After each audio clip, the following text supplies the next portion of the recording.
There was a weird time, the East Coast versus West Coast shit was Yeah. very weird. Yeah. It was, people equated to Tupac and Suge. I mean, and Bad Boy and Death Row. But it was actually bubbling before that. It was, to me, an industry thing in a way. Like, New York had the throne for so long, and here go, well, at least a decade or more.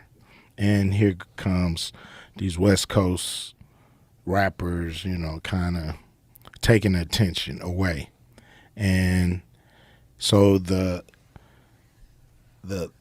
industry people, it started to bubble up with them that, yo, we're doing real hip hop. They're just doing gangster records, And so that started to kind of get into the artists, I mean? That sentiment started to poison the artists.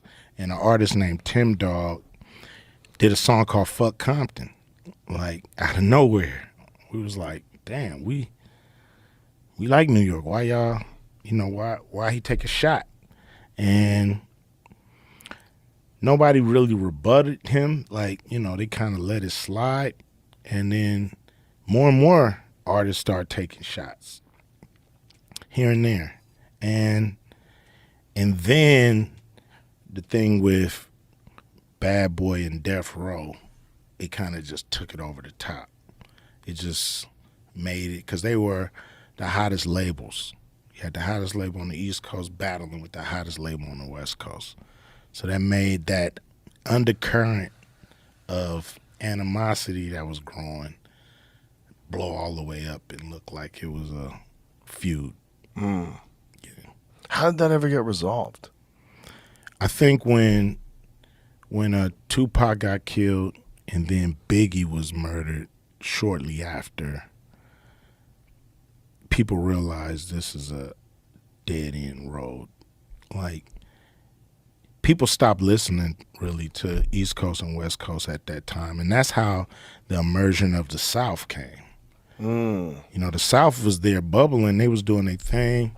They had groups that was making a dent, but at one point, all the hip hop fans were so fed up with the East Coast West Coast beef that they said, we're just gonna pay attention to what the South is doing. You guys gotta heal your wounds and come back. And so that's the emergence of the South and all the groups that came out. Back then, were you touring on the East Coast? Yeah. So what was it like when you were touring on the East Coast in the middle of all that shit? I mean, it was always love. Some fans took sides, but most of it was, industry stuff, and they were kind of caught in the middle. So, I did a record called, Bow Down with the West Side Connection, which we addressed a lot of the beef because we felt like most of the industry was in New York at the time. So we felt like if we didn't stand up for ourselves in some way, shape, or form, what we accomplished the last decade would be erased and eroded and dismissed, discredited. And we would be played out. You know what I mean? We wouldn't have longevity. Right. So, there was, back and forths. But at the end of the day, Tupac being killed, Biggie being killed was just a wake-up call for the whole industry. That's sad that's how the wake-up call had to go. It's crazy. Crazy. Yeah. I mean, I remember I was on news radio, on the set of news radio, when someone told me Tupac got killed. And I remember thinking, how is that possible? How is that real?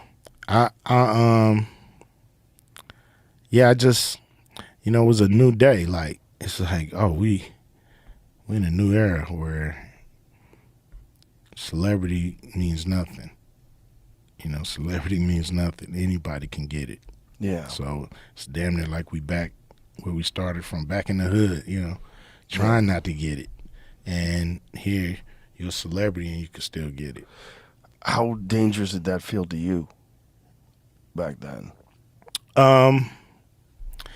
You know, no more dangerous than it feels when any of people, any person I know gets shot. It feels like, damn, you know, this never ends.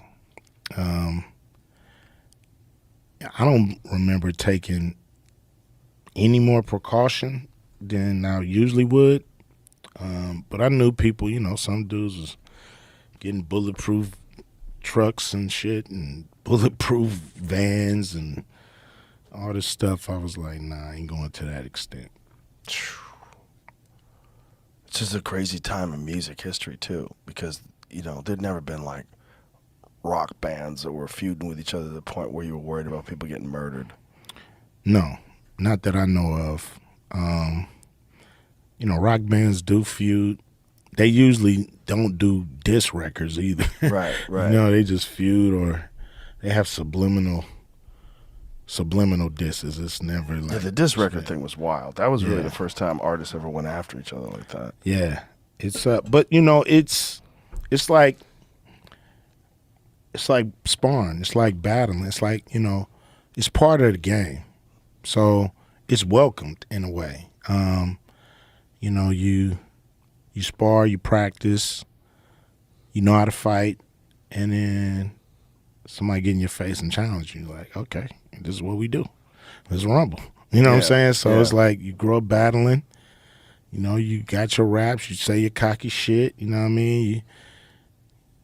And somebody want to, put it on wax and battle.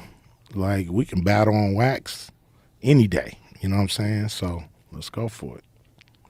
When did it feel like for you all that shit sort of like went away? Like the feud stuff, when did it seem like it was just back to just making music?